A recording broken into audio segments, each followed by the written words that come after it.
خضر صاحب یہ تھوڑا ارشاد فرمائیے کہ حضرت اسماعیل علیہ السلام تو بالکل اس وقت صغیر سنی میں ہیں، بہت چھوٹے ہیں، تو آپ قربانی کے لیے کیسے تیار ہو گئے سر؟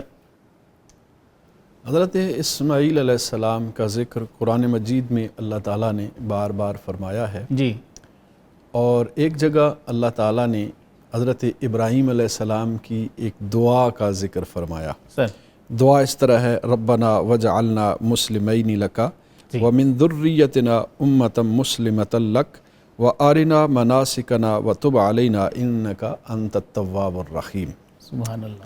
کہ اے ہمارے پروردگار، ہمیں اپنی حضور گردن جھکانے والا بنا۔ واہ، ٹھیک ہے، اب یہ حضرت ابراہیم علیہ السلام کی دعا ہے۔ جی، تو دعا اللہ تعالیٰ نے ایسے قبول کی اور ایسا سر جھکانے والا بنا دیا کہ پھر گردن پہ چھری بھی چل رہی ہے تو سر جھکا ہوا ہے۔ سبحان ٹھیک ہے، اللہ، سبحان اللہ۔ تو حضرت اسماعیل علیہ السلام کی تربیت چونکہ دو ایسی ہستیوں نے کی، باپ نبی ہے اور حضرت ماں جو ہے وہ حضرت ہاجرہ ہیں، جو صبر و استقامت کا جو پہاڑ ہیں، صحیح، اور اللہ کی رضا پر ہر وقت راضی رہنے والی ہیں۔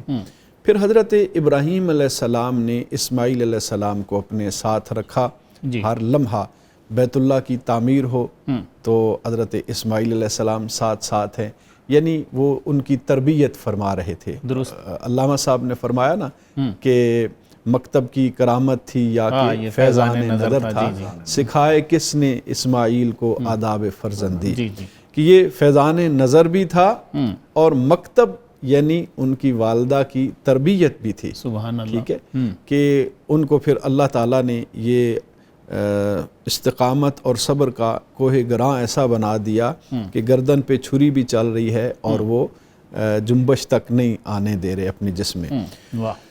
تو حضرت اسماعیل علیہ السلام کو جب حضرت ابراہیم علیہ السلام نے بتایا کہ اے میرے بیٹے، یا بنی انی ارا فی المنام انی اذبحک ماذا ترا، اللہ اللہ، اے میرے بیٹے میں تمہیں ذبح کر رہا ہوں، تم کیا دیکھتے ہو؟ واہ، ٹھیک ہے، اب یہاں سے ایک بات تو یہ پتہ چلی، اب یہاں اگر لفظ ہوتا کہ تمہاری کیا رائے ہے یا تم کیا کہتے ہو اس بارے میں، ٹھیک ہے، تو وہ بھی ٹھیک تھا، لیکن ماذا ترا، واہ، تو رویت کا بھی ذکر ہے کہ کیا دیکھتے ہو۔ سبحان اللہ۔ تو یہاں سے یہ بھی پتہ چلا ہے کہ جو نبی ہوتے ہیں وہ 40 سال کے بعد نبی نہیں ہوتے، بالکل ٹھیک، بالکل وہ پیدا ہوتے ہیں نبی تو نبی ہیں، بالکل ایسے، ٹھیک ہے، اعلان نبوت جو ہے وہ 40 سال کے بعد کرتے ہیں، اور جو نبی ہوتا ہے وہ صرف سامنے والی چیز کو ہی نہیں دیکھ رہا، بلکہ اس کو اللہ تعالیٰ کئی سو سال بعد، ہزاروں سال